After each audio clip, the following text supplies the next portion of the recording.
Hey guys, it's me Jakey D. Welcome back to another First Impressions review, and this time we're looking at Ravenlok. This is the latest Xbox exclusive to come to Game Pass. I of course played it on my PC, thanks to PC Game Pass. And in this review we're going to talk about why I thought this game was actually pretty good, but why I think it needs a lot more polishing, and we'll talk about why I had to stop playing after just a couple hours. So first up, let's start off with, what is Ravenlok? Well, Ravenlok is an action RPG adventure game, and you play as Ravenlok, who falls through a mirror and ends up in a whimsical world battling monsters to fight against a tyrannical queen. It has real-time combat, magical skills, and a 3D pixel art aesthetic. The world is pretty wacky and kind of reminded me of Alice in Wonderland. So let's talk about the graphics and the immersion of the game. I thought this game has a very pretty art style to it, and it was pretty immersive as well. Just small details like walking past an object and it will move, and in this game you can actually see your reflection in the mirror. These small details might not seem like a big deal to you, but to me it's the small details that can really make or break a game. I just finished a review for a AAA game called Redfall. That game was horrible. The company would have spent millions and millions of dollars to make that game, and they didn't even have mirror reflections in the game. And what also helps with the immersion of this game are the cool wacky characters that are in it. I just really liked them, which made me want to help them out with their quests. Speaking of which, let's actually have a chat about the quest system. Now, after you do the introduction to the game and you end up in this magical world, the first thing you're gonna do is go around and talk to all the characters in this little village area. And pretty much every single character is going to give you a quest. Now, it's good for a game to keep you busy with quests, but this game was overwhelming with quests. You were drowning in quests. You don't know what to do next. In fact, why don't you take a look at my live reaction. Now, I've got so many quests. Holy shit.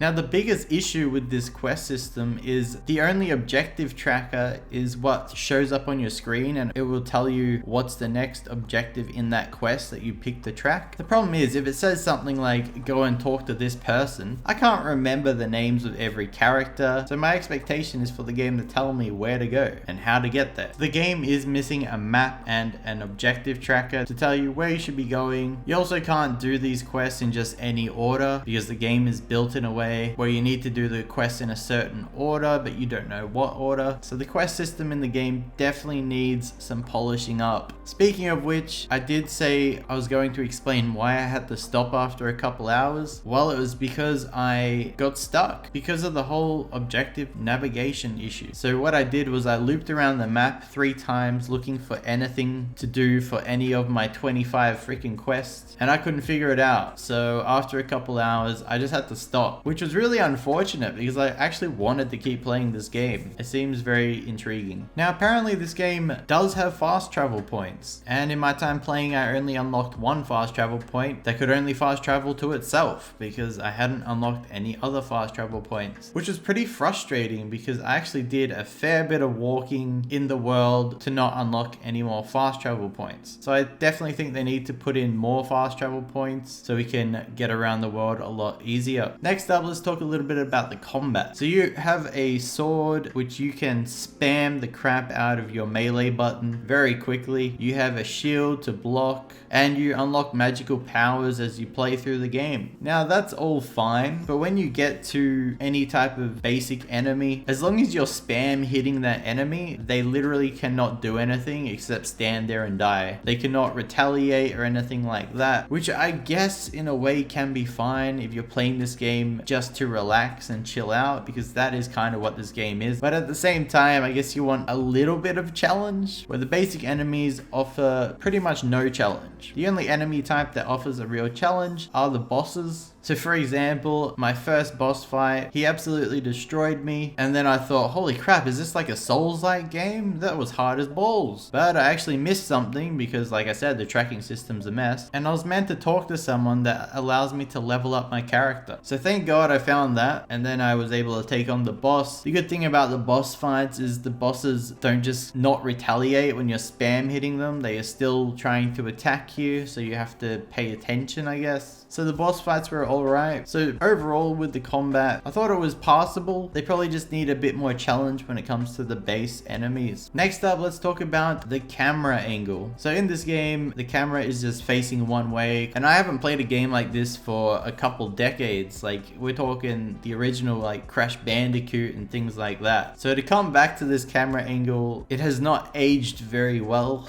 Especially when you're versing like a boss and they go behind your camera, you can't move the camera angle around, so you cannot see what the hell is going on. Whenever you're walking towards the camera, you are just lost. Like, what the heck, I can't see. So I definitely think this should have either been somehow made into a platforming game or a third person camera angle game, because for me this camera just does not work. Something else was you can money glitch this game by leaving an area and coming back. All of the jars that have money and all of the enemies will respawn, so you can just grind on them. I actually don't know what the currency is used for because I didn't get far enough to find that out, I guess. But I definitely think people can easily take advantage of the jars and enemies respawning, so that should probably be fixed. Alright, now before we summarize up this review, there was one thing that I didn't mention, and that was the cute dog at the very start of the game. You can pat him and he follows you around, and to pat the dog is the same button to interact with anything in the world. So